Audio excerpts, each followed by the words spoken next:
Hey guys, tonight we're going to be talking about a place that, on the surface, seems all gold and gods and giant stone monuments. But if you look just a little bit closer, ancient Egypt was a place where life was cheap, and the ways you could shuffle off this mortal coil were, well, they were creative. It's a bit of a grim topic, I know, but trust me, once we get into it, you'll find it's a lot more fascinating than a dry history textbook. The stories here are vivid, full of sensory details that, honestly, you probably wouldn't want to experience for yourself. You're going to feel the scorching sun on your skin, the grit of sand in your mouth, and the unsettling silence of a place where a single wrong move could be your last. It's the kind of place where you'd probably only survive for, a week, maybe two, before something or someone got you. So, before you get comfortable, take a moment to like the video and subscribe, but only if you genuinely enjoy what I do here. And hey, let me know in the comments where you're listening from and what time it is for you. It's always cool to see how far these whispers travel. Now, dim the lights. Maybe turn on a fan for that soft background hum. And let's ease into tonight's journey together. You find yourself standing on the edge of the known world. A vast, flat landscape stretching out before you. The sun is a relentless, angry orb in the sky, beating down on your shoulders and turning the air into a shimmering, oppressive blanket. The sand beneath your feet is hot, a fine, golden dust that gets into everything: your sandals, your clothes, even the back of your throat with every breath you take. You're here, in ancient Egypt, a land born from a river and defined by the struggle to survive. And survival, you're about to find out, is a full-time job. Your first lesson in this land's brutality comes not from a pharaoh or a priest, but from the land itself. The sun, this godlike source of all life, is also a slow, merciless killer. It starts with a headache, a dull throb behind your eyes that you initially blame on the glare. Then comes the dizziness, a swaying sensation that makes the world feel like it's tipping on its axis. You feel a strange chill. Even though the air is searing, this, you realize with a jolt, isn't a simple case of being a little warm. This is heat stroke, and in a world without shade or plentiful water, it's a death sentence. You'd find yourself staggering, your body betraying you, before collapsing into the unforgiving sand. The sand, which had been so hot and vibrant a moment ago, would feel like an icy embrace as your internal temperature skyrockets. Your heart would race, a frantic drumbeat against your ribs, and your vision would tunnel. The brilliant blue sky shrinking to a pinprick before everything fades to black. And if the sun doesn't get you, the sand itself just might. You see it everywhere. This omnipresent, granular force of nature. It's beautiful in the dunes, but it's a deadly enemy on a windy day. A sudden dust storm, a haboob, can sweep across the landscape with terrifying speed. You'd barely have time to register the darkening sky before the wind hits you. A physical force that rips at your clothes and hurls sand into every exposed part of your body. It's like being sandblasted alive. You'd instinctively cover your face, but the sand would find its way in, stinging your eyes, filling your mouth, and clogging your nostrils. The noise would be deafening, a roar that drowns out all other sound, and visibility would drop to zero. You'd be disoriented, completely lost, and if you panicked and ran the wrong way, you'd simply exhaust yourself and collapse. The sand would then become your tomb, burying you slowly and silently, a grim, natural mummification. Historians still debate whether the pharaoh's armies lost in the desert were victims of these storms or something else, but you can feel the reality of it in your gut. It's a powerful and anonymous way to disappear from history. You need to drink, and you need to drink a lot. Which brings us to the Nile. The great river is life, but it's a life that comes with a price. While you might be tempted to just wade in and drink, you'd quickly learn the hard way that the Nile is a soup of parasites and microorganisms that can turn your insides into a battlefield. You'd feel the first symptoms as a creeping fatigue, a general malaise that you'd blame on the heat. Then would come the stomach cramps, a sharp, twisting pain that would leave you doubled over, followed by a persistent fever and bloody diarrhea. It's a truly awful way to go, and it's all caused by tiny worms called schistosomes that enter your body through the skin. Often just from wading in the water, they'd mature inside you, their eggs burrowing into your organs, leading to a slow, debilitating death from what we now know as schistosomiasis. It's a very common but often unmentioned way people in ancient Egypt succumbed to a terrible fate. The Nile gives and the Nile takes in the most microscopic and insidious ways. Your journey through the sun-scorched landscape of Egypt is fraught with these kinds of mundane yet deadly dangers. Every step you take, you're making a gamble. Is the water safe? Is that shady spot a hiding place for a venomous snake? Is the ground firm? Or will it give way beneath you, sending you tumbling into a forgotten crevice? The simple act of living is a constant calculation of risk. It's not just the big, dramatic things that get you, it's the small, persistent threats that wear you down. This is an important detail that is often overlooked in our romanticized view of ancient Egypt. Life was tough, brutal, and short for most people. A simple scrape could turn into a fatal infection. A bad harvest could mean a slow death from starvation. Even the act of keeping clean was a challenge, as the very substance you needed for it was a source of sickness. You can't help but notice the constant presence of flies. They swarm around everything. A buzzing cloud that settles on food, on open wounds, on your face if you stand still for too long. They're more than just an annoyance. They are vectors of disease, carrying pathogens from one person to another. A cut or a blister, a common occurrence in a world of hard labor and rough surfaces, could easily become infected by the bacteria these flies carry. You'd see the wound start to swell, the skin around it turning a sickly red. Pus would begin to ooze out, and a deep, throbbing pain would set in. Without the antibiotics we take for granted, a simple staph infection could lead to sepsis, a condition where your body's own immune response begins to damage its tissues and organs. A fever would set in, followed by a rapid heart rate and confusion. You'd drift in and out of consciousness, your body convulsing, before finally succumbing to the overwhelming infection. It's a brutal and unglamorous end, a far cry from the serene images of mummies and pharaohs. For every grand monument, there were countless people who died from these simple, tragic causes. This brings up a fun, though slightly disgusting, fact about ancient Egyptian hygiene. We know from archaeological finds that they had toothpicks and toothbrushes made from twigs, which shows a certain concern for oral hygiene. But their toothpaste, it was a mix of crushed rock salt, mint, dried iris flowers, and pepper. You can only imagine what that felt like on your gums, grinding away at the enamel. It's a reminder that their solutions to everyday problems were, by our standards, often as dangerous as the problems themselves. And then there's the food. You're hungry, and you're offered a meal of bread and beer. The bread is a staple, but it's often full of sand and grit from the grinding stones. Over time, eating this bread would wear down your teeth, a condition we see in the dental records of mummies. The constant abrasion would expose the soft dentin underneath the enamel, leading to excruciating pain and, eventually, tooth abscesses. These abscesses, deep pockets of infection at the root of the tooth, would be incredibly painful and, if left untreated, could spread to your jawbone and eventually your brain. It's another slow, agonizing end, one caused by the very food meant to sustain you. The beer is a little better, as the fermentation process kills some of the dangerous bacteria in the water, but it's also a low alcohol, thick, and yeasty brew that isn't exactly the refreshing pint you might be imagining.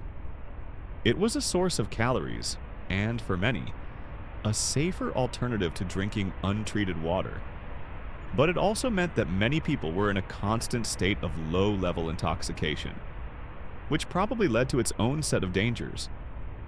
From accidents to poor judgment calls, so you see, just by existing in ancient Egypt, you're constantly playing a game of Russian roulette with your own body.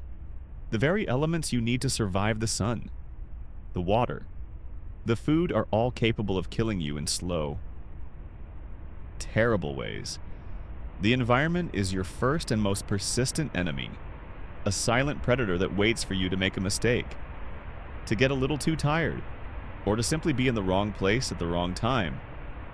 It's a harsh world, and you've only just arrived. You haven't even met a crocodile yet. The air thickens with the setting sun, bringing a brief, cool relief. But it also ushers in a new set of dangers. The scorpions emerge, scuttling from their hiding places beneath rocks and in the cracks of mud brick houses. Their venomous stings are not always fatal, but they are excruciatingly painful and can be deadly, especially to the very young and the very old. You would have to be constantly vigilant, shaking out your sandals before you put them on, watching where you place your hands and feet. The sheer unpredictability of these threats is what makes ancient Egypt so dangerous. There's no one big bad guy to fight. It's 1,000 small dangers, each one waiting for its moment. The very landscape is a minefield of potential ends. A strong wind could bury you. A drink of water could poison you. A bug bite could infect you. It's a world where you learn to be paranoid, to trust nothing, not even the ground you walk on. You remember that a historian once told you that the average life expectancy for a person in ancient Egypt was probably around 35 years. That number suddenly feels very real to you. It's not because everyone died in some glorious battle or a noble sacrifice. It's because of a constant attrition, a slow whittling away by disease, infection, and the unforgiving environment. It's a testament to the resilience of the people who lived here that they managed to build an empire at all. They did so with this sword of Damocles hanging over their heads at all times. They knew death was a constant companion, which probably explains their incredible focus on the afterlife. It wasn't just a belief, it was a practical necessity. The next life had to be better than this one, because this one was a brutal, relentless grind. So as you sit here, the sky a deep indigo and the first stars beginning to twinkle, you're not thinking about the pyramids or the pharaohs. You're thinking about the feeling of sand in your mouth, the throbbing pain of a dehydration headache, and the unsettling thought that a tiny parasite could be the end of you. It's a humbling realization, a reminder that for all their grandiosity, the people of ancient Egypt were just as vulnerable, if not more so, to the simple, terrible forces of nature. And as the night deepens, you can't shake the feeling that the worst is yet to come. The land has shown you its claws, and it's just getting started. You close your eyes, trying to block out the sounds of the night, the rustle of a scorpion, the distant croaking of frogs, the faint hum of insects. You try to remember a time when clean water was a given, when a headache was just a headache, not a potential prelude to a terrifying end. But those memories are fading, replaced by a new, more primal awareness. You're in a land where you are at the mercy of the elements, a place where survival is not a right, but a privilege, and a precarious one at that. You understand now that the great monuments of this civilization were built by people who knew how fragile life was. And they built those monuments not to defy death, but to prepare for it. The very air you breathe is filled with stories of people who didn't make it. The bones buried in the sand, the skeletons found in unmarked graves. Each one tells a story of a struggle against the environment, a story of a heat wave that was just too much, a sandstorm that came too fast, or a parasitic infection that took hold and never let go. It's a quiet, anonymous history, but it's the most prevalent one. It's the history of the ordinary person, the farmer, the laborer, the child, all living and dying in the shadow of a grand civilization that, for all its glory, could do little to protect them from the basic forces of the natural world. And as you finally drift off to a fitful sleep, you have a new respect for those people, a newfound understanding of the immense courage it must have taken just to get up in the morning and face another day under that brutal sun. You are a visitor here, but they were residents, and their resilience is as monumental as any pyramid. You are now part of their world, and you can feel the weight of their history all around you. The past is not a foreign country, it is a landscape, and this one is beautiful. Yes, but it is also filled with pitfalls, traps, and 1,000 terrible ways to die. The night, for now, offers a brief respite, but the sun will rise again, and with it, a new set of dangers. You wake up. The dry, cool air of the morning, a welcome relief. But you're still covered in a fine layer of dust that feels like a second skin. As the sun begins its ascent, painting the sky in fiery oranges and soft purples, you feel the familiar ache of dehydration and a growing hunger in your stomach. The Nile, that shimmering blue ribbon on the horizon, calls to you, a promise of life. But you're no fool now. You know that river is a double-edged sword, a giver of life and a taker of it in 100 different ways. You've already learned to fear the unseen parasites, but you're about to meet the river's more visible and terrifying inhabitants. As you cautiously approach the muddy banks, the first thing you notice is a series of ripples, a subtle disturbance in the otherwise calm surface of the water. You peer closer and see a log, or so you think, until it moves. It's a crocodile. It's dark, scaly back blending in perfectly with the murky water. A chill runs down your spine that has nothing to do with the morning air. This is the king of the Nile, a predator that has been here for millions of years, an ambush hunter of unparalleled efficiency. You're standing on its turf. This is a very common detail.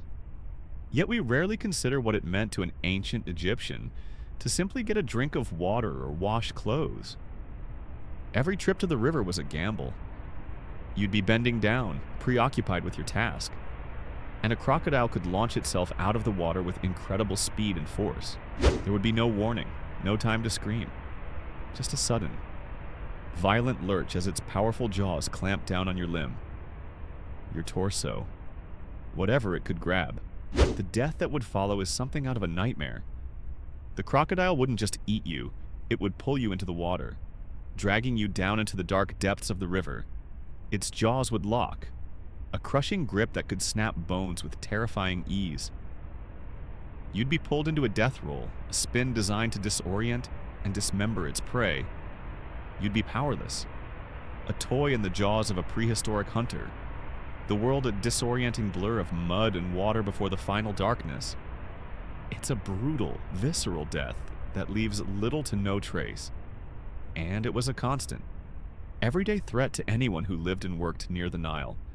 The sheer number of people who must have met their end this way is staggering, and it's a testament to the fact that for all of ancient Egypt's advanced civilization, they were still very much a part of a raw, untamed ecosystem. But crocodiles aren't the only danger the Nile has to offer. Remember that creamy white concoction we talked about earlier? The one made from crocodile dung that served as a form of sunscreen? Well, in a strange twist of fate, the very creature you're trying to avoid is the source of a substance you might have used. This brings up an interesting aside. Historians still debate whether this concoction was actually used as sunscreen or for some other purpose. Perhaps a medicinal one. But the fact that it was made from something so dangerous is a perfect reflection of the ancient Egyptians' relationship with their environment, a constant struggle to harness its power while avoiding its wrath.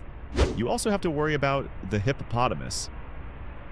Yes, the chunky, seemingly docile animals you see in modern zoos were, in ancient Egypt, a much more fearsome and aggressive beast.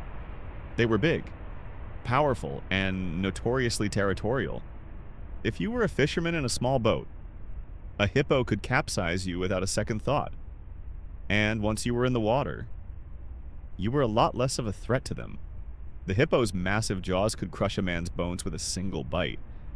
They were a much more direct, explosive threat than the silent crocodile, and they were particularly dangerous during mating season.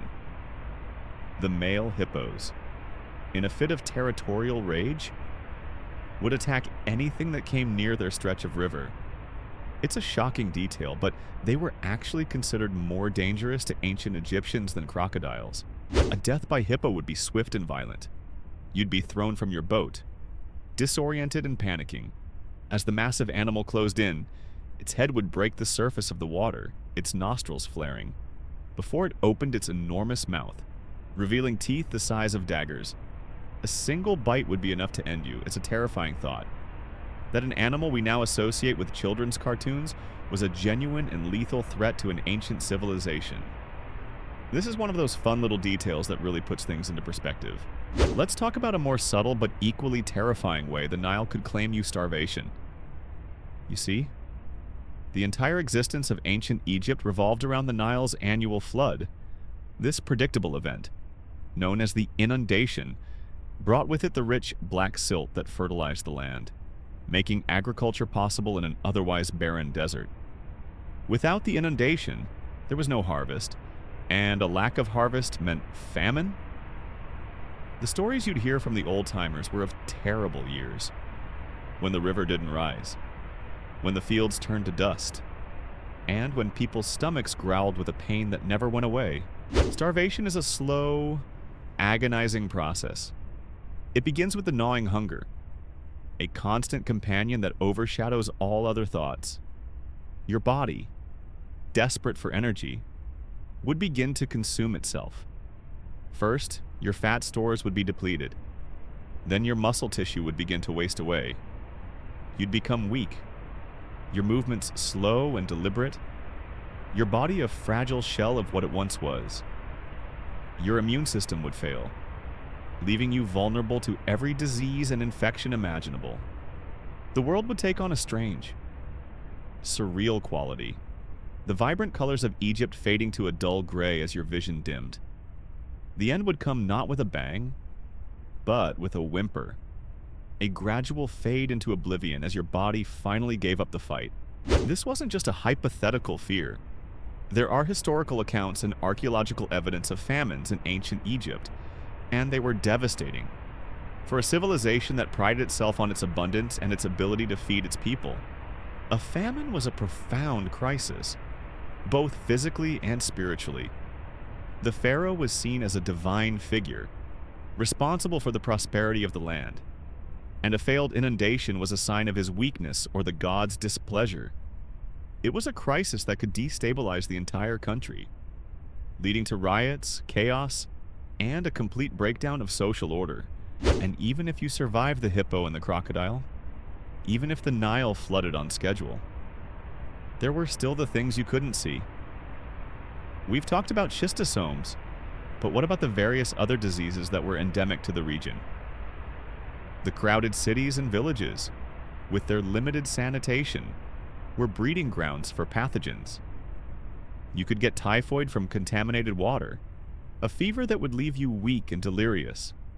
Or you could get dysentery, a brutal intestinal infection that would leave you racked with cramps and a persistent, bloody diarrhea. Both of these were very common ways to die, and they were often a part of everyday life. You'd see people suffering, their bodies wasting away, and you'd know that their fate could just as easily be yours. You're starting to see a pattern here, aren't you? It's not just one thing that's going to get you in ancient Egypt, it's 1,000 small things, all working together to make your life as precarious as possible. It's the sand, the sun, the river, the creatures in the river, and the microscopic life in the river. It's a beautiful world, but it's also a deeply hostile one, and you're constantly reminded of your own mortality. This is a very different perspective from the one you get from the museums. Isn't it the pharaohs and the pyramids are impressive, but they were built in a world of struggle and fear. A world where a bad day could mean the end of your life, and where a good day was simply a day you survived. You find yourself looking at the river now, not with a sense of awe, but with a healthy dose of fear. The water, so vital for life, now seems to hold a dark secret. You're more careful where you step, more vigilant about the shadows and the movements on the bank. You're learning to live with a constant, low-grade paranoia. It's a tiring way to live, but it's the only way to survive. The ancient Egyptians had to do this every single day, for their entire lives. They had to learn to read the subtle signs of danger, to be aware of their surroundings at all times. Their instincts were honed by the constant threat of death, and their lives were a testament to their resilience. And so, as you turn away from the river, you have a new respect for those people, for their ability to thrive in a world that was so determined to kill them. They were not just a people of monuments and gods. They were a people of grit and determination, of survival against all odds. And you are just now beginning to understand the true price of that survival. The river is just the beginning of your journey, but it's already taught you a profound lesson that in ancient Egypt, the most dangerous thing in the world wasn't a human enemy, but the very world itself. The sun rises higher. Its rays no longer a gentle warmth, but a scorching assault on your skin. You've survived the night and the immediate dangers of the river, but now you're face to face with the true heart of ancient Egypt its monumental building projects. You stand at the edge of a massive quarry, the air thick with the dust of shattered stone and the rhythmic clang of hammers. This is where the pyramids were born, and this is where countless people met their end in a way that was as heavy and final as the very stones they were moving. This isn't just backbreaking labor, this is a gamble with your life. Every single day, you watch as workers, their bodies glistening with sweat, struggle to pry massive blocks of limestone from the earth. The tools are simple copper chisels and wooden mallets. The work is slow and incredibly dangerous. A single slip, a moment of inattention, and a block of stone weighing hundreds, if not thousands, of pounds could shift, crushing a man instantly. You can almost hear the bones snap, the sickening thud of rock on flesh, followed by a moment of shocked silence before the work continues. There is no time to mourn. A life is lost, and another man steps into his place. This is a cold, brutal reality, an essential part of the grand vision of the pharaohs. The stone isn't just dangerous in the quarry, it's a menace at every step of the journey. Once a block is cut, it has to be moved. You see teams of men pulling on thick ropes, their muscles straining as they drag a huge stone block on a wooden sled across the sand. The friction is immense, and the effort is superhuman. But this is the only way. A rope could snap, a sled could break, or someone could simply trip, sending the entire load careening out of control. You can imagine the chaos, the desperate shouts, and the terrifying sight of that immense weight sliding towards you. A death you can't outrun. You'd be crushed, your body flattened into the sand, an anonymous victim of progress. A simple, terrible truth. The very materials that built these eternal monuments were also the instruments of countless fleeting deaths. This is a stark reminder that while we often romanticize the ancient Egyptians as a people of advanced science and architecture, their advancements were built on the brutal and often fatal labor of a massive workforce. A popular misconception, one that historians still debate, is whether these laborers were slaves, while some may have been captives. A significant portion of the workforce was likely composed of skilled craftsmen and farmers fulfilling a form of state-mandated labor. A kind of corvée. They were paid, fed, and housed. But the work was still incredibly dangerous, and their lives were considered expendable in the pursuit of divine glory. The truth is, whether you were a slave or a free man, the result of an accident was the same, and the construction site itself was a death trap. Imagine being on the scaffolding, high up on the side of a pyramid, with nothing but a rickety wooden plank beneath your feet and a sheer drop below you. The wind can catch you off guard, A sudden gust throwing you off balance, or maybe the plank you're on just gives way, weakened by the constant weight and strain. There's a moment of pure terror, a stomach-churning freefall, before you hit the ground with a final, sickening crunch. Your body would be broken, a mangled mess at the base of the very monument you were helping to build. It's a cruel and ironic end. To die in the shadow of something meant to last for eternity. A less obvious, but just as lethal. Danger was the stone dust. The air around the quarries and construction sites was perpetually filled with a fine powder of limestone and sandstone. You'd be breathing this in all day. Every day. Your lungs slowly being filled with a gritty film. Over time. This would lead to a condition similar to modern-day silicosis, a debilitating and fatal lung disease. The dust would slowly scar your lungs, making it harder and harder to breathe. You'd develop a persistent cough, a hacking, dry sound that would rattle your chest. Your strength would wane, your body growing weaker, until you simply couldn't get enough air. It's a slow, quiet death, one that wouldn't happen overnight but would relentlessly steal your life away. A perfect example of a modern-day workplace hazard existing in the ancient world. It's an unglamorous end, a silent killer that worked its magic on 1,000 unseen men. Speaking of unseen dangers, a peculiar and fascinating detail is the use of ramps to move the stones up the pyramid. We know they existed, but the exact method is a point of academic debate. Some historians believe they used a single, straight ramp, others a spiraling ramp, and still others a system of levers and pulleys. Regardless of the method, each one would have presented its own unique set of dangers. A pulley could snap, sending a heavy block crashing down. A ramp could collapse, or a team of men could lose their footing on the steep incline. The potential for catastrophic failure was always there, an omnipresent threat looming over every single day of work. The very ingenuity of the builders was a source of danger. Let's not forget the sheer physicality of the work. The constant strain on your body, the lifting, the pulling. The pushing would wear you down. You'd suffer from hernias, torn muscles, and fractured bones. A simple back injury could leave you incapacitated, unable to work, and therefore unable to feed yourself or your family. In a society without modern disability benefits, an injury meant a slow, agonizing slide into poverty and starvation. A simple hernia, something easily treatable today, could be a death sentence in ancient Egypt. It's a brutal reality that your body was your most valuable asset, and once it broke, you were often cast aside. And then there's the heat.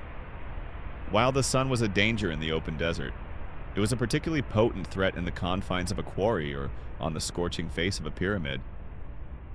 The stone would absorb the sun's energy, radiating a blistering heat that would sap your strength and make every breath feel like you were inhaling fire. Dehydration was a constant struggle. We talked about it before, but in this context, it's even more of a threat. You'd be losing water at an incredible rate, and if you weren't constantly rehydrating, you'd succumb to heat stroke, a terrifying and fatal condition that we covered in our last chapter. Remember that feeling of dizziness and the strange chill? It's even more pronounced here. A terrifying spiral that ends with you collapsing in the dust? A victim of the sun's divine and deadly wrath, the pyramids. Those symbols of eternal life and divine power were built on a foundation of pain, suffering, and death. Every stone has a story to tell, not just of a pharaoh's ambition, but of a man who broke his back to move it, of a man who fell from it, and of a man who died from the dust it created. The grandness of the monuments is a testament to the lives that were lost in their creation. It's a grim truth, a dark undercurrent to the golden age of ancient Egypt. You look at the monumental structures, and you see them with a new perspective. They are not just tombs for kings, they are memorials to the nameless dead, the forgotten men and women who gave their lives to build them. Their deaths were not glorious, not noble, but were instead a terrible, mundane part of a day's work.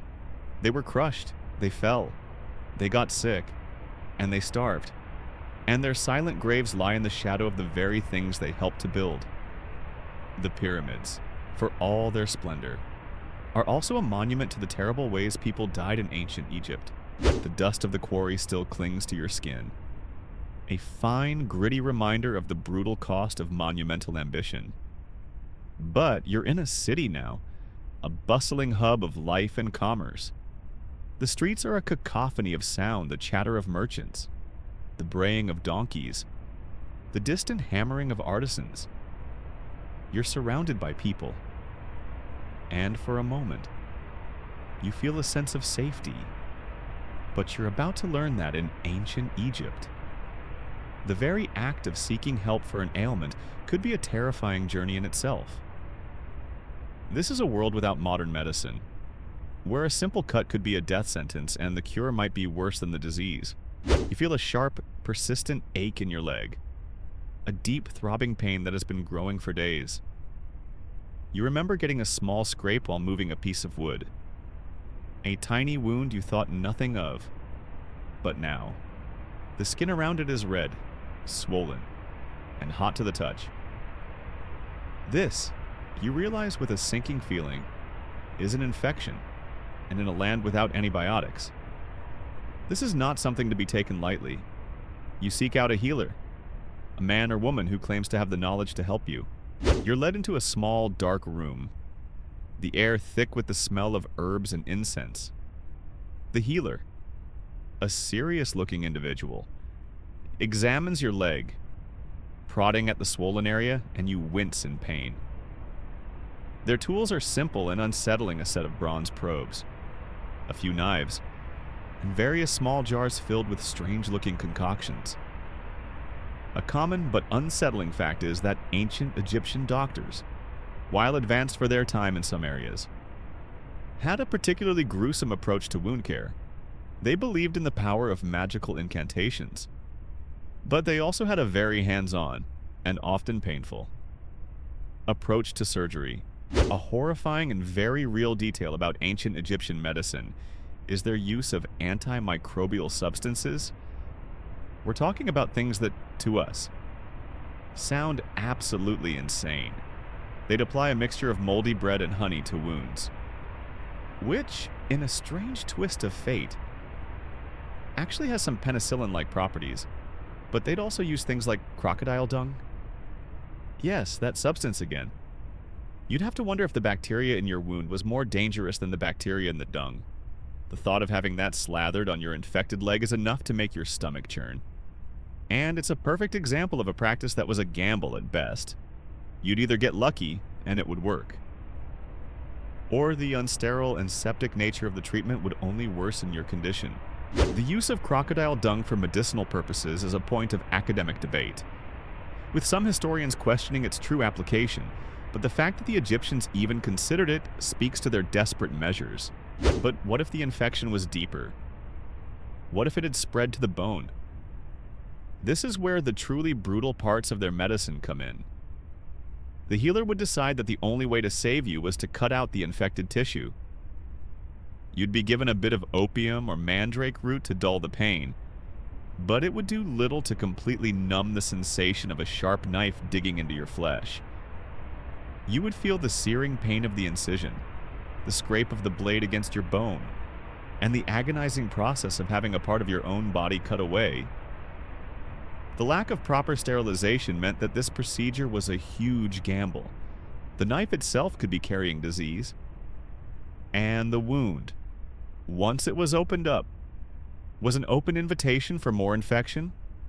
You'd be more likely to die from the surgery than you would from the original infection. And if you were lucky enough to survive the surgery, you'd still be in a precarious state. The wound would need to be bandaged, and the Egyptians were meticulous about this, using linen strips and various oils. But again, the danger of infection was ever present. You'd have to spend your days hoping that your body was strong enough to fight off the invaders, praying to the gods that the healer's magic words would be enough to keep you alive.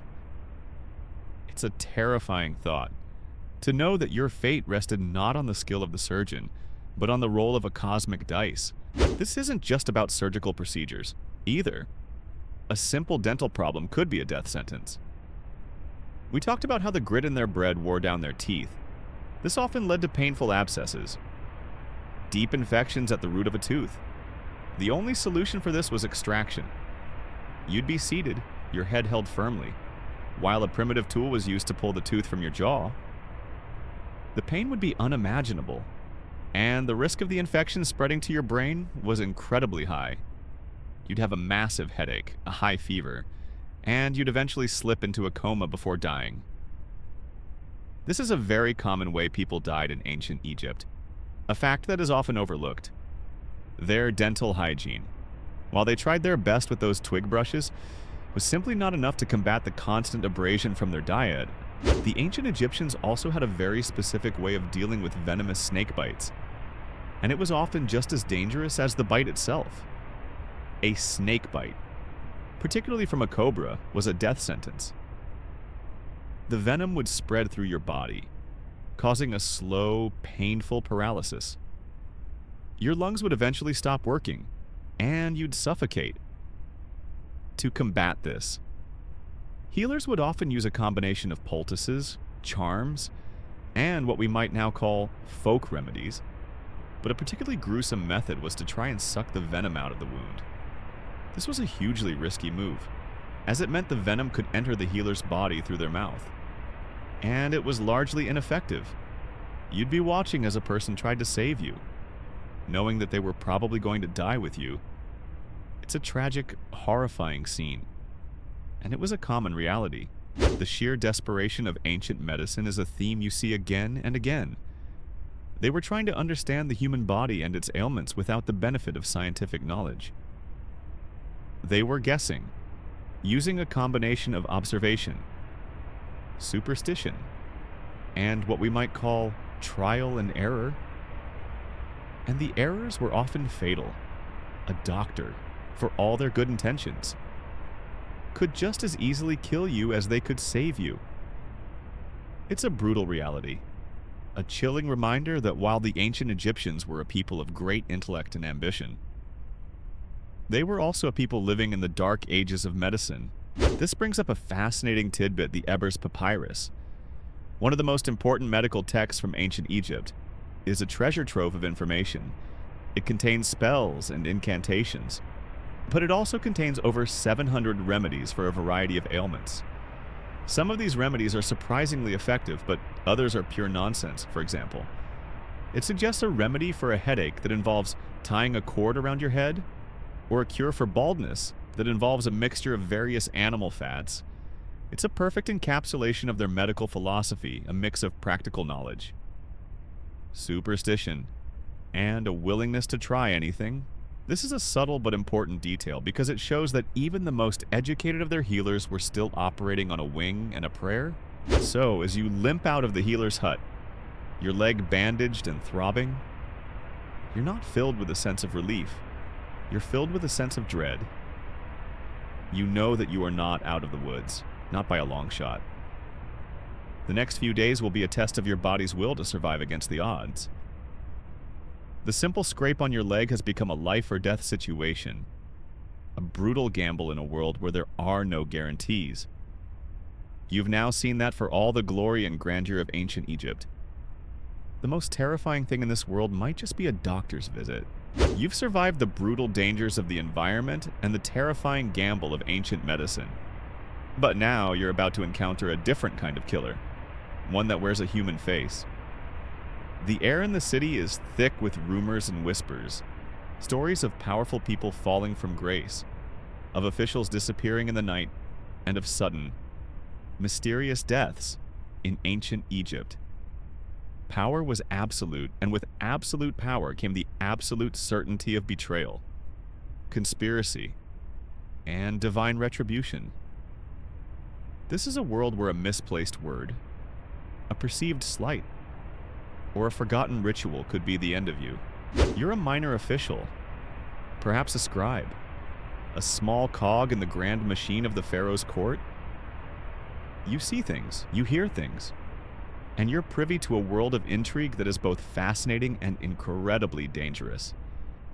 You learn of a rival official who was found dead in his bed, his body strangely unmarked, a silent end that everyone attributes to a fever. But you hear the whispers, the veiled suggestions that it was not a fever at all, but a slow-acting poison, administered subtly over time. This is a common and terrifying way to die in the world of the powerful, a silent assassination that leaves no trace. A perfect crime in a world without forensic science. The poison could be from a number of sources.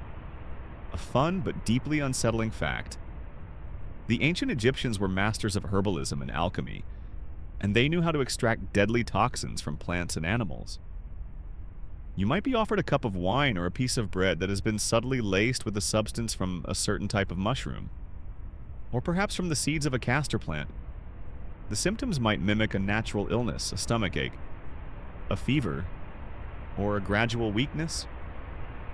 The death would be slow and agonizing, and by the time you realized what was happening, it would be too late. This is a particularly insidious way to die because it's so personal, so intimate. The person who poisoned you would have been someone you trusted, someone you shared a meal or a drink with. It's a violation of trust that is as deadly as the poison itself. But it wasn't just poison you had to worry about. A more direct, and just as terrifying, threat was the possibility of being executed for a political crime in ancient Egypt. The pharaoh's word was law, and a crime against the state or the monarch was a crime against the gods themselves. Treason could be a simple act of speaking out of turn, of disagreeing with a policy, or of being a rival to someone more powerful. The punishment for such a crime was swift and brutal. You could be taken in the middle of the night, dragged from your bed, and brought before a court of judges who had already decided your fate. A particularly grisly and well-documented form of execution for treason was being impaled. You would be forced onto a stake, a slow, agonizing process that would take hours or even days to end your life. The visual of such a death would serve as a grim warning to anyone who dared to question the pharaoh's authority. Another fascinating and widely debated form of divine justice was the cursed death. We've all heard the stories of the curse of the pharaoh's tomb, but for the ancient Egyptians, this was a very real and very terrifying possibility. If you were a tomb robber, or if you were seen as having disrespected the gods in some way, you could be cursed. This curse might not be a magical spell, but rather a clever and terrifying form of psychological warfare. The priests, knowing the fears of the people, could convince you that you were being stalked by a demon or a vengeful god. The constant fear, the gnawing anxiety, and the lack of sleep would take their toll on your body, and you could die from sheer stress and exhaustion. It's a perfect example of how the power of belief could be harnessed to become a deadly weapon, a psychological killer that was just as effective as any poison or blade. Historians still argue about the true nature of these curses. Were they real, or were they simply a form of social control? The answer is probably a bit of both, but for the person on the receiving end, the result was the same. And let's not forget the possibility of being executed for a religious crime. The ancient Egyptians had a complex pantheon of gods, and each god had to be respected in a particular way. If you were caught disrespecting a god, or if you were seen as a heretic, the punishment could be severe. You might be put to death in a way that was meant to be a direct message from the gods. A particularly gruesome but little-known method was being burned alive. Fire was associated with the judgment of the gods and the eternal damnation of the wicked. You'd be tied to a pyre and set alight. Your scream's a terrifying offering to the offended deity. It's a deeply disturbing thought. To die not for a political crime, but for a spiritual one. A death that was meant to serve a divine purpose. The danger wasn't just for common folk. The most powerful people were often the most vulnerable. Pharaohs themselves were often the victims of these conspiracies. The most famous example, of course, is the plot to assassinate Ramesses III. We know from the court documents that a group of conspirators, including one of his secondary wives, attempted to kill him. The plot was uncovered, and the conspirators were brought to trial. The punishment for the conspirators was a mix of execution and forced suicide. Some of the conspirators were given a choice: take their own lives with poison, or be executed by the state. This is a fascinating and terrifying detail, the idea that you would be given the choice to choose your own end. It's a grim form of mercy, but it's a mercy nonetheless. You realize that in ancient Egypt, the biggest danger wasn't a crocodile or a falling stone. It was the people around you, the ones you trusted, the ones you worked with, and the ones who had power over your life. The court was a snake pit of intrigue and betrayal. And to survive, you had to be constantly vigilant, constantly aware of who was your friend and who was your enemy. It's a very modern kind of fear, a fear of being stabbed in the back. But it was a very real part of life in ancient Egypt. The pyramids, the monuments, the temples, they were all built by people who knew that at any moment their lives could be ended by a conspiracy, a poison, or a divine curse. The grandness of the civilization was built on a foundation of paranoia and fear. And the most terrible way to die was often the one you never saw coming. You've seen the calculated cruelty of political intrigue and the terrifying power of divine retribution. But now you're about to experience a different kind of terror. One that comes not from the hands of man, but from the cruel indifference of nature. The vibrant green of the Nile's banks has started to fade. The river, that lifeblood you've come to both revere and fear, is a bit lower this year. The inundation, the annual flood that brings the fertile silt and life to the land, has failed. This is the single most terrifying thing that can happen in ancient Egypt, and you're living through it. This is a story of famine, a slow, agonizing death that turns people into ghosts of their former selves. The first few weeks are a time of worry and whispered prayers. People watch the river, hoping for the water to rise. But it doesn't. The crops that were planted in the expectation of the flood begin to wither and die in the dry. Cracked earth. The first thing you notice is the sound of the city changes. The bustling sounds of the market are replaced by a tense, quiet desperation. People are hoarding food, and the price of grain skyrockets, putting it out of reach for all but the wealthiest, for the poor. The day-to-day struggle for survival has become a literal one. Famine is a slow-motion catastrophe, a terrible dance between your body and the environment. It begins with the gnawing hunger, a constant, low-level ache in your stomach that never goes away. You're always thinking about food, always looking for a scrap, a discarded piece of bread, a stray root. Your body, desperate for energy, starts to consume itself. First, it goes after your fat reserves. You notice your clothes are a little looser, your face a little thinner.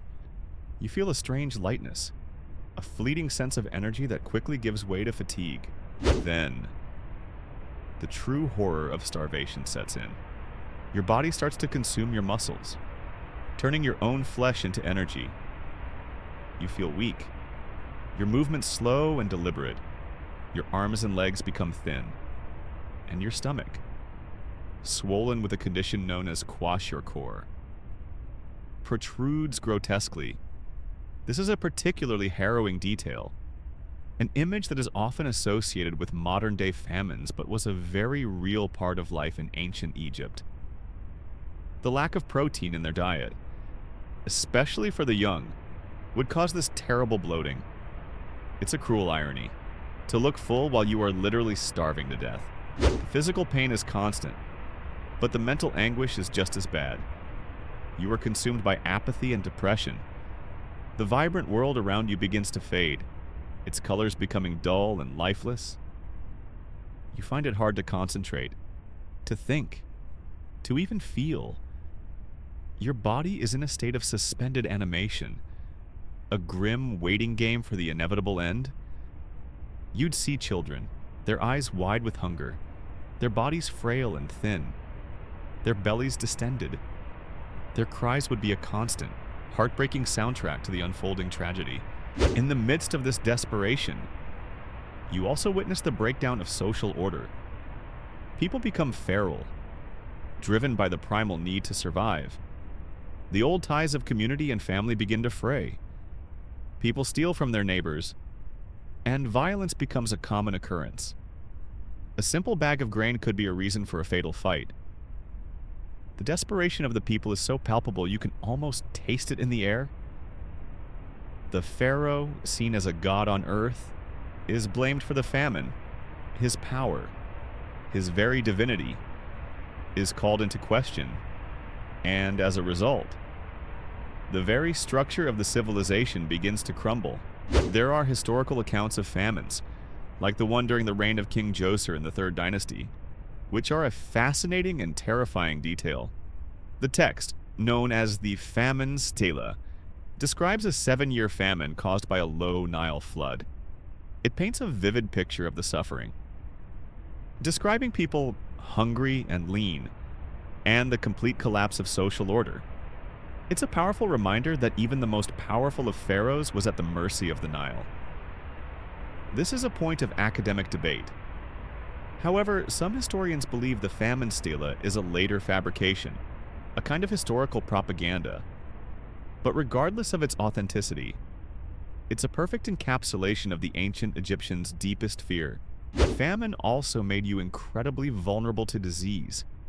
Your weakened immune system, starved of nutrients, was no match for the pathogens that were always present in the water and the air. A simple cold could turn into pneumonia. A minor cut could become a fatal infection. You'd be dying a double death, one from starvation and one from disease. The two would work in tandem, a terrifying 1-2 punch that would leave you with no hope of survival. The end would be a slow, quiet fade, a gradual descent into darkness as your body finally gave up the fight. You find yourself scavenging for anything you can eat. You try to eat roots, but they are bitter and do little to quell the hunger. You consider eating leather or other inedible things, a desperate act of a person who has lost all hope. This is a point where the human spirit breaks. You are no longer a person, you are a collection of instincts, a creature driven by a single, all-consuming need. The terror of a sudden death by crocodile or a falling stone is replaced by a more insidious, more soul-crushing fear, the fear of slowly fading away. The famine is a terrifying but important detail in the tapestry of ancient Egypt. It's a reminder that for all their grand monuments and their belief in eternal life, they were still a people who lived at the mercy of a single river. Their entire existence was a gamble on the Nile, and when that gamble didn't pay off, the consequences were devastating. This is a kind of death that we in the modern world rarely have to contemplate. And it's a humbling thought. The luxury of a full stomach is something we take for granted. But for the ancient Egyptians, it was a precious, and often temporary, gift. The silence of the city, the gaunt faces of the people, the quiet desperation, this is the true sound of ancient Egypt in crisis. You have survived the silent horror of famine, the gnawing emptiness in your stomach, a constant reminder of the fragility of life. But now, the silence is broken. The trumpets blare, the drums beat a frantic rhythm, and the air is filled with the roar of a crowd. The pharaoh has called for war, and you, a simple farmer or laborer, are now a soldier. You are no longer just fighting for your survival against nature. You are now fighting against other men. In a world where a swift and brutal end is always just a spear's throw away, this is the terrible, chaotic reality of warfare in ancient Egypt. You stand in a line with other men, a mix of seasoned soldiers and terrified conscripts like yourself. You're given a simple shield, a small wooden affair covered in hardened leather, and a bronze spear. The weapons feel heavy and clumsy in your hands. You look across the battlefield and see the enemy, a mass of men just like you, but with different banners and different gods.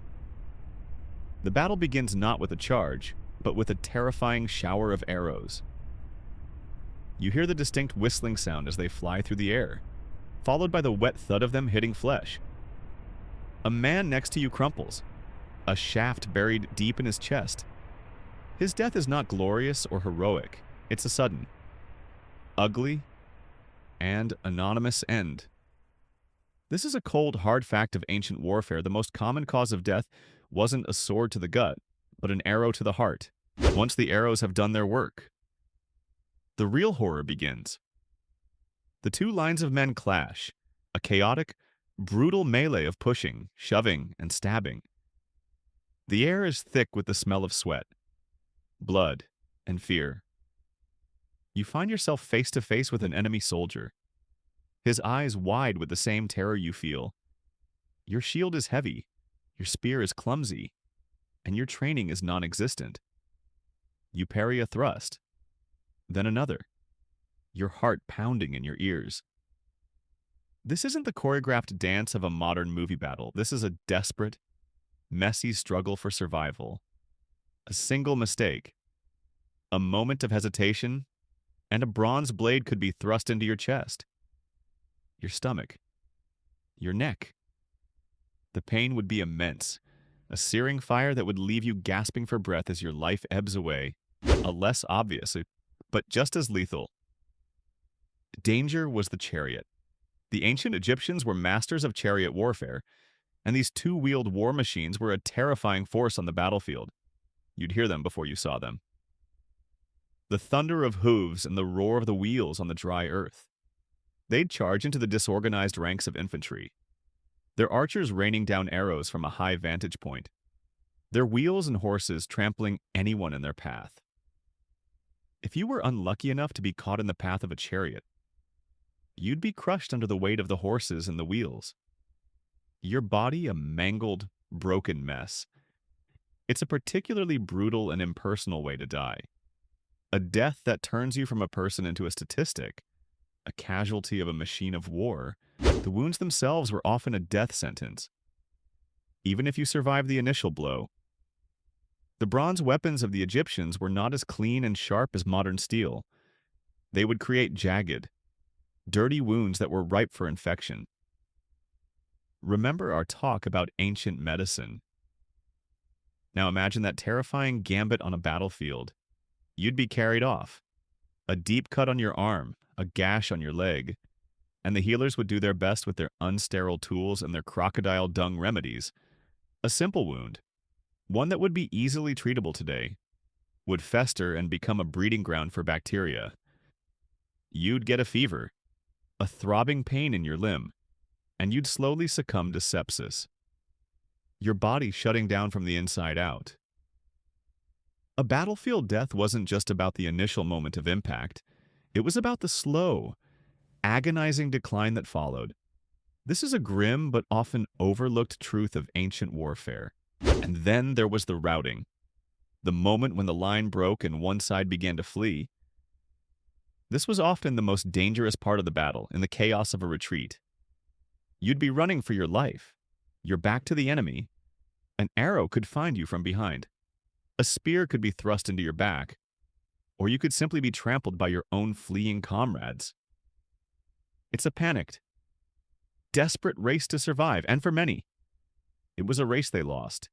The enemy would show no mercy, hunting down the stragglers and killing them without a second thought. There is a fascinating and often debated detail about the ancient Egyptians' treatment of the dead. Some historical accounts suggest they would often mutilate the bodies of their enemies, a way to count and humiliate them in the afterlife. It's a truly chilling thought. To not only die in battle, but to have your body disfigured as a final act of disrespect. The battlefield wasn't the only place you could die in a war. You could also die on the march. Armies in ancient Egypt would often have to cross vast, empty stretches of desert, and they were always at the mercy of the elements. Remember our first chapter, and the terrifying ways the sun could kill you.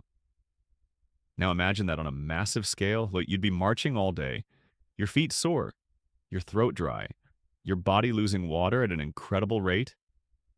A lack of water, a sudden sandstorm, or a sickness that spread through the ranks could decimate an army before they ever even saw the enemy. The war against the environment was often more lethal than the war against another man. You are not a hero. You are not a legend. You are just a man, thrust into a terrible situation. Your death will not be celebrated in a grand tomb or immortalized in a scroll. You will simply be one of the countless names lost to history, one of the many bodies left on the battlefield to be scavenged by vultures and jackals. The war that you are fighting is for the glory of a pharaoh you've never met, for a god you only know through the words of a priest, and your death will be just another grim detail in a grand historical narrative. This is the reality of ancient warfare, a chaotic, brutal, and often pointless way to die. You have survived the chaotic carnage of the battlefield, the memories of sand, blood, and the terrifying thunder of chariots still echoing in your mind. You're home now, but you're about to discover that the threat of death is not confined to the battlefield or the Nile. In ancient Egypt, life and death were inextricably linked to the gods. And sometimes, those gods demanded a terrible price. This is a journey into the dark heart of ritual and divine justice, where the line between religious devotion and a horrifying end is blurred. You're in the temple, the air thick with the smell of incense and the low hum of priests chanting. A ritual is being performed, a solemn ceremony to appease a god who has been angered by some transgression. The people are frightened, their faces etched with a fear that is both spiritual and very real. The priests have declared that a sacrifice is needed, a death to restore the balance between the mortal world and the divine. And in this terrified, superstitious crowd, a finger is pointed at you. You are accused of a sin, a transgression that no one can name. But in the eyes of the priests and the people, you are guilty. This is a terrifying but historically debated detail. The idea of human sacrifice in ancient Egypt, while it was not a widespread or common practice in later periods, there is archaeological evidence from the early dynastic period of attendants and court officials being sacrificed and buried with the king. The belief was that they would continue to serve their pharaoh in the afterlife. You can imagine the terror of a person being chosen for this honor. It's a cruel twist of fate, to be deemed worthy of accompanying a king, but to have your life ended for the privilege. The method of death was often quiet and dignified, a quick death by strangulation or decapitation. But the act itself was a brutal and terrifying one. You'd be led to the tomb, not as a mourner, but as a sacrifice, your life ending as a servant to the king, both in this world and the next. This practice, while rare, is a chilling reminder of the power of religious belief and the terrible price it could demand. But human sacrifice wasn't the only way a god could claim you. There was also the idea of ordeal, a trial by a god that was meant to prove your innocence or guilt. You'd be accused of a crime, and you would have to undergo a test, a ritual that was often designed to be fatal. A popular and gruesome example was the ordeal of the boiling pot. You'd be forced to reach into a pot of boiling water to retrieve a sacred object, and if your hand was scalded, you were deemed guilty. The burns would be severe, a deep, painful wound that would almost certainly lead to infection and a slow, agonizing death. It's a barbaric form of justice, a terrible way to die, a death that was sanctioned by a religion that was meant to protect you. This is a point of academic debate, with some historians arguing that these ordeals were more symbolic than literal, but for the person facing the pot, the threat was very real. A more personal and psychological form of divine punishment was the idea of being struck down by a god. If you had committed a particularly grievous sin, a priest could perform a ritual that was meant to call the wrath of the gods down on you. This wouldn't be a sudden, violent death, but a slow, debilitating illness. You'd be afflicted with a mysterious sickness, a fever that wouldn't break, a wasting disease that would turn you into a skeleton. The priest would declare that you were being punished by the gods, and the people would shun you. Believing that your very presence was an offense to the divine, you'd die alone, an outcast, your death a testament to your sin. This is a terrifying death because it's a social and spiritual death as much as it is a physical one. You'd be ostracized, your name forgotten, your memory erased. It's a form of eternal damnation that begins in this life. The concept of a ritualistic suicide also existed for certain crimes or for certain rituals. A person could be given the option to take their own life. This was seen as a way to atone for their sins and to ensure a better journey to the afterlife. A fascinating and terrifying example is the story of the conspirators against Rameses III that we talked about earlier. They were given the option to take their own lives with poison. This is a grim kind of mercy, but it is also a powerful reminder of the importance of the afterlife. The choice to take your own life in a ritualistic way was seen as a way to maintain control over your destiny. Even in death, it's a terrible choice to have to make. But it's a choice nonetheless. You realize that in ancient Egypt, the gods were not just benevolent protectors, they were also a source of immense terror.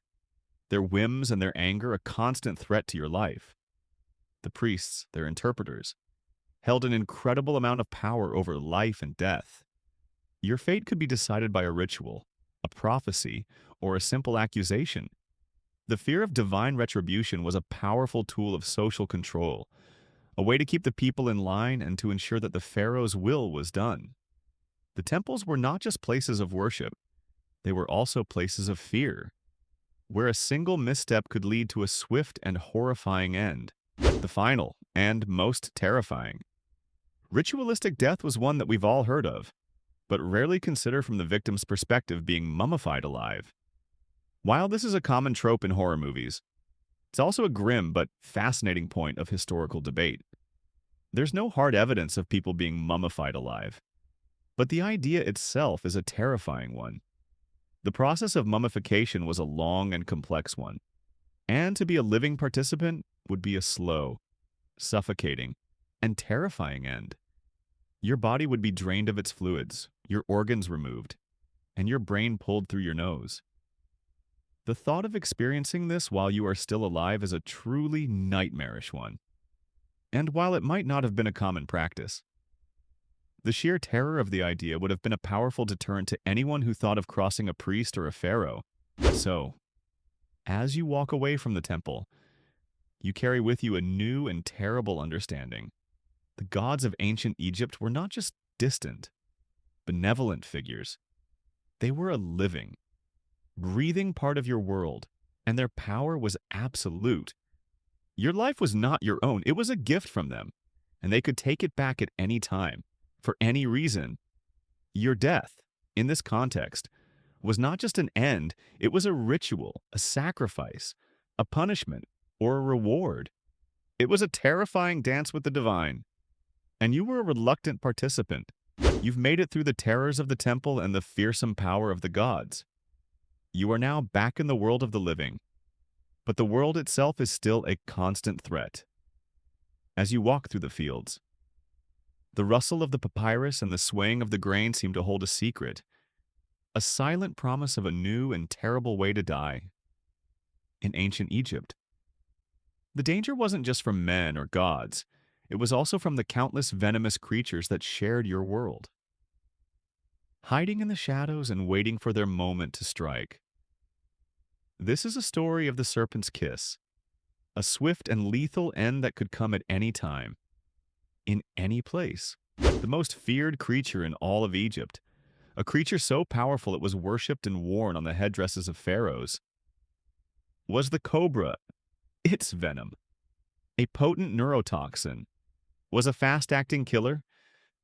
You'd be working in the fields, your hands in the dirt, and you'd accidentally disturb a cobra hidden in the grass. There would be a sudden, sharp pain, like a bee sting, and you'd look down to see the two tiny puncture marks on your hand or your leg. A moment of panic would turn into a moment of dawning horror as you realized what had happened. The venom would begin its work immediately. You'd feel a strange numbness spreading from the bite, a tingling sensation that would turn into a cold. Creeping paralysis. Your eyelids would become heavy, Your muscles would feel weak, and your vision would blur. The world would take on a dreamlike quality, a slow-motion descent into oblivion. You'd find it hard to breathe, your chest tightening, your throat closing up. The end would come as a final desperate gasp for air, your lungs paralyzed by the venom. It's a terrifying, silent death, one that would leave you conscious and aware of your body's betrayal until the very end. The cobra's kiss was a truly terrible way to die, and it was a constant, everyday threat for anyone who worked in the fields or lived in the countryside. But cobras weren't the only danger. There was also the horned viper, a small but incredibly venomous snake that was perfectly camouflaged in the sand.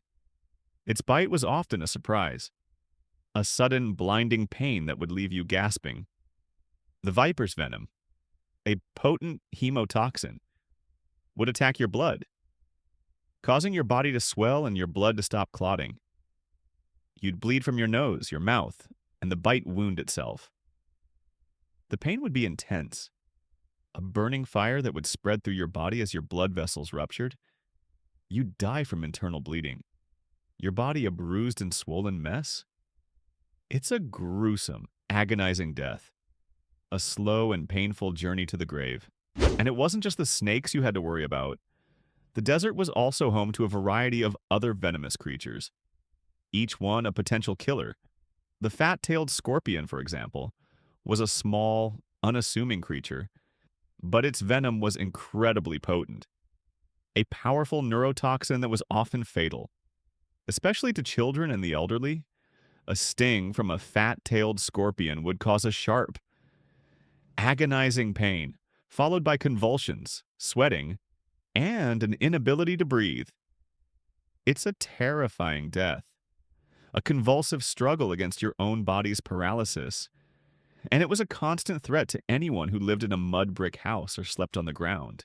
A peculiar and fascinating fact is that the ancient Egyptians, while they feared these creatures, also saw them as powerful symbols.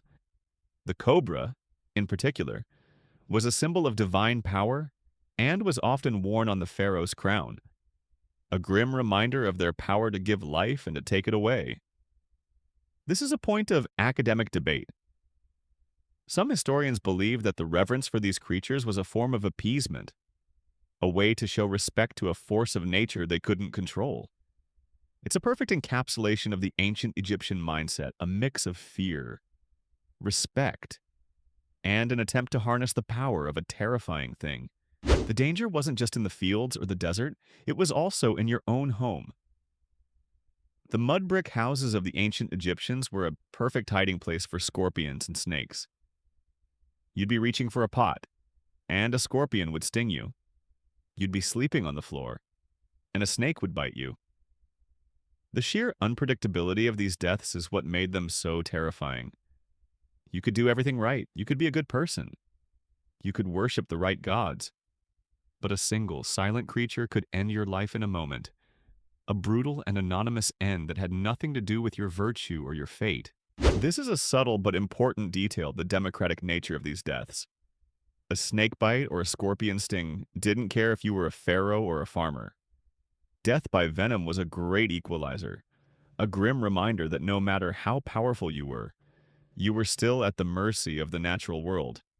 There are historical accounts of pharaohs, like Cleopatra, who are said to have committed suicide with a snake bite, a testament to the fact that even the most powerful people saw the serpent's kiss as a powerful and dignified way to end their life. And let's not forget the smaller, but just as lethal, creatures. There were spiders, like the black widow, whose bite, while not always fatal, was incredibly painful and could cause a range of debilitating symptoms. There were also the various biting insects, which, while not venomous, could carry diseases that would lead to a slow and agonizing end. A simple mosquito bite could be a death sentence, a vehicle for a fever or a debilitating sickness that would leave you weak and vulnerable. The world of ancient Egypt was a constant, low-level war against 1,000 small, silent enemies, and for many, it was a war they lost. So, as you walk through the fields, You are no longer just looking at the beauty of the landscape, you are seeing the potential for 1,000 different deaths. Every rustle in the grass, every shadow under a rock, every crack in the wall of your home is a potential hiding place for a silent killer.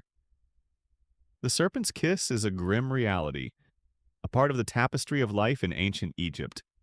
It's a reminder that no matter how much you build, how much you believe, and how much you fight, your life could be ended by a tiny, silent creature in a moment, a terrible and anonymous end that had nothing to do with your history and everything to do with your luck. The rustle of the papyrus and the fear of the serpent's kiss still linger in the back of your mind.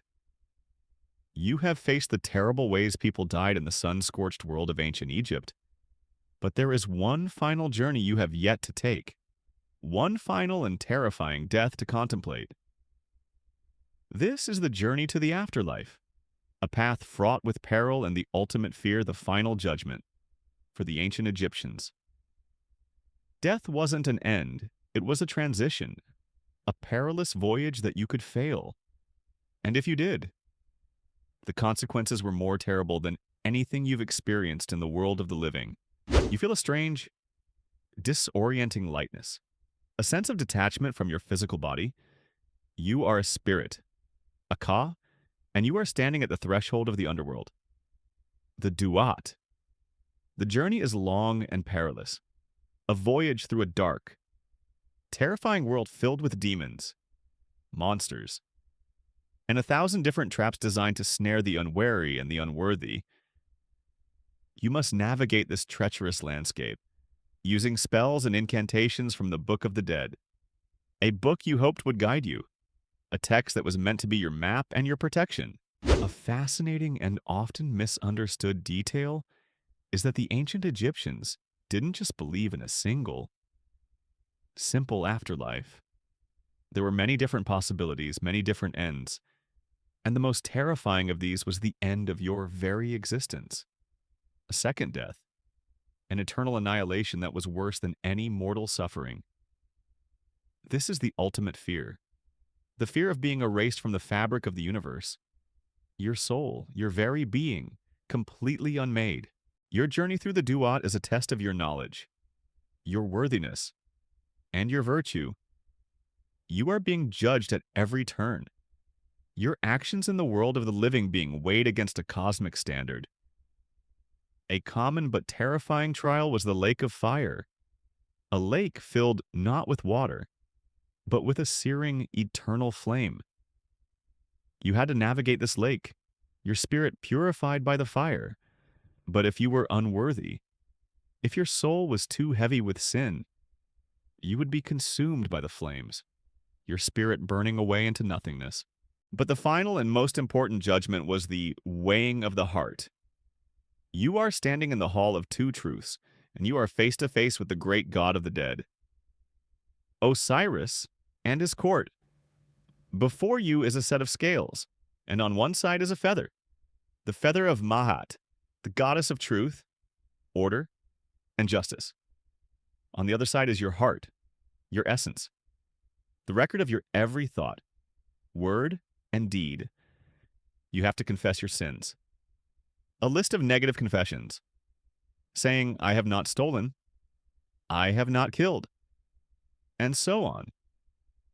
This is a very specific and dramatic ritual, and it is a point of academic debate whether these confessions were a true reflection of the deceased's life or simply a magical incantation.